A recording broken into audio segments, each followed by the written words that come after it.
మనం రీసెంట్ గా AP GSDP growth rate గురించి మాట్లాడుకున్నాం. ఓవరాల్ గ్రోత్ రేట్ ఇప్పుడు 8.2% ఉంది. సో ఇది ముందు నుంచి ఎలా ఉంది అని చెప్తే, కిరణ్ కుమార్ రెడ్డి గారు సీఎం గా చేసే టైంలో 1.52% సంథింగ్ ఉంది.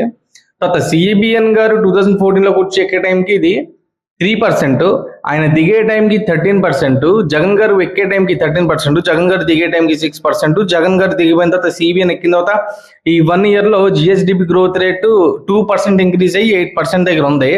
సో పాయింట్ ఏంటంటే పీపీపీ P4 మోడల్ లాంచ్ చేశారు కదా, దానికి చైర్పర్సన్ గా CM and deputy vice chairperson గా డిప్యూటీ సీఎం ని చేస్తూ గవర్నమెంట్ ఉత్తర్వులు ఇచ్చింది. వితిన్ 1 week లో లాంచ్ చేసిన 1 week లో ఇచ్చేయడం చాలా మంచి విషయం అని చెప్పాలి.